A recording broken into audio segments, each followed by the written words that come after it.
महर्षि H पाठक की कक्षा में आपका स्वागत है। पठत संस्कृतम बहुजापात होमात काया क्लेशादि विस्तरे न भावेन बिना देवो यंत्र मंत्र फलप्रदा। बहुत ज्यादा जप करने से, बहुत ज्यादा तप करने से, काया क्लेश अर्थात उपवास वगैरह करने से भगवान प्रकट नहीं होते। न भावे न बिना देवो यंत्र मंत्र फलप्रदा। अगर अंदर दिल में ना भावना नहीं है ना, इधर वो ईश्वर नहीं बैठा है, वो परम पिता भगवान नहीं बैठे, भावना नहीं है, तो उपवास करके कुछ फल नहीं, कुछ नहीं मिलेगा।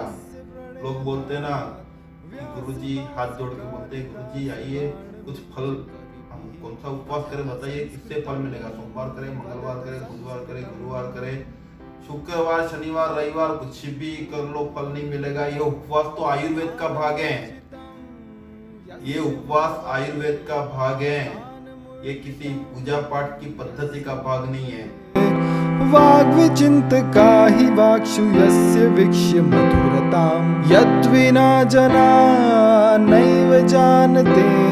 नमस्ते भारत, फिर प्रस्तुत हूँ मैं महर्षि एच पाठक आपके मार्गदर्शन के लिए। मैं आज समझाना आया हूँ आपको, उपवास करके कुछ नहीं मिलना है। उपवास करो, बहुत अच्छा है उपवास करना, लेकिन आप सोचोगे कि उपवास से भगवान प्रसन्न हो जाए और कुछ फायदा हो जाए, बिल्कुल नहीं होगा। उपवास करने से आपका हेल्थ बहुत अच्छा रहेगा, उपवास करना चाहिए और वो आयुर्वेद का पाठ है। लेकिन आप है ना बिना धर्म के द्वारा समझाए बिना आप कोई काम करते ही नहीं हो। इसलिए हमारे ऋषि मुनि जो थे ना, उनका दिमाग बहुत चलता था, वो समझ गए थे कि इनको हर चीज भगवान का पलड़ा पकड़ के ही करवानी पड़ेगी, भगवान का नाम लिए बिना कुछ करेंगे ही नहीं। इसलिए बोल दिया कि सोमवार करो शिव जी प्रसन्न हो जाएंगे, मंगलवार करो तो हनुमान जी प्रसन्न हो जाएंगे। उपवास करने से सिर्फ आपकी हेल्थ ही अच्छी हो सकती है, उसके अलावा कुछ नहीं हो सकता। ये भाव चूड़ामणि करके एक ग्रंथ, उसमें लिखा हुआ मैंने जो श्लोक बोला, महर्षि चाणक्य कहते हैं कि हर चीज लिमिट में करो। अति रूपेण वै सीता, अति गर्वेण रावण, अति दानात बलिव्रतो, अति सर्वस्त्र वर्जयेत। लिमिट से बाहर जाओगे ना, बहुत देखो माता सीता जो थी ना बहुत ज्यादा सुंदर थी, रावण ने हरण कर लिया। रावण जो था उसको इतना ज्यादा घमंड था, लिमिट से ज्यादा घमंड था, उसका नाश हो गया। अति दानात बलिव्रतो, बलि ने क्या सोचा, मैं अपना सब कुछ दान कर लूंगा। दान करने के चक्कर में 3 पग जमीन लेके भगवान ने उसको पाताल में भेज दिया।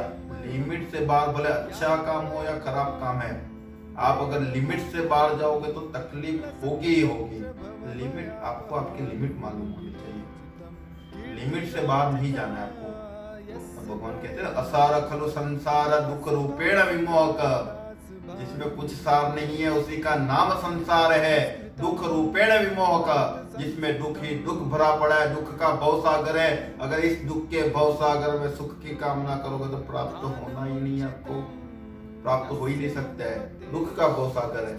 आप सोचो कि मेरे को बोलोगे कि गुरुजी मेरे पास मान लो रेड शाही का पेन है, अभी नहीं है जेब में, लेकिन अगर मान लो रेड शाही का पेन है और आप बोलोगे गुरुजी मेरे को ब्लू शाही का दो, तो मैं दे ही नहीं सकता, मेरे पास है ही नहीं।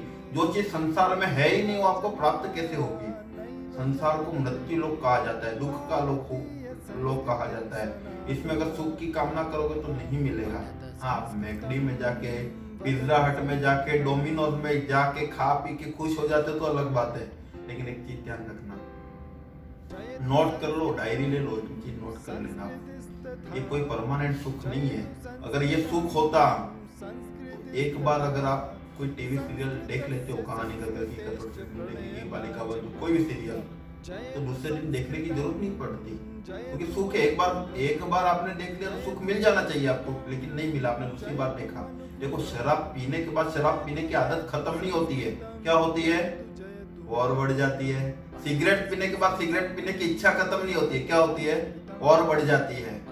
यहाँ तक कि ना आपको इधर खुजली आ रही है, ऐसा खुजला हो गया ना, आदत खत्म नहीं होती, और बढ़ जाती है। पूरा स्किन निकाल दोगे, ब्लड निकाल दोगे। आदत, ये परमानेंट सुख है ही नहीं। अगर होता तो आप बार बार नहीं करते, है ना? आप कान से देख के करते, कान से सुन के करते हो, आंख से देख के करते हो ना। एक बार गाना सुनते हो, दूसरे दिन फिर क्यों गाना सुनते हो? अगर एक बार गाना सुनने से सुख मिल जाता तो दूसरी बार जरूरत ही नहीं थी। इसलिए एक चीज समझो कि परमानेंट सुख है ही नहीं। परमानेंट सुख एक ही है। जब भगवत रस मिल जाता है ना, उसके बाद कोई रस की जरूरत नहीं होती है। उसके बाद तो आदमी अपना तन्मय होता है, विलय होता है, एक अलग ही धारा में बह रहा होता है। आपको सोचना है आपको क्या करना है। आपको दो ऑप्शन मिलेंगे हर बार। गलत रास्ते पे भी घुमाने वाले लोग मिलेंगे, सही रास्ते पे भी भेजने वाले लोग मिलेंगे। डिसीजन तो आपको लेना है, आप क्या करना चाहते हो। अगर इसी सब बातें आपको अच्छी लग रही है ना, ये आपसे जुड़ी हुई बातें हैं ना, आपके मन से जुड़ी हुई बातें हैं ना, तो एक बार दिल से बोल दो, वंदे मातरम। जय हिंद। जयतु संस्कृतं संस्कृतिस्तथा, जयतु संस्कृतं संस्कृतिस्तथा।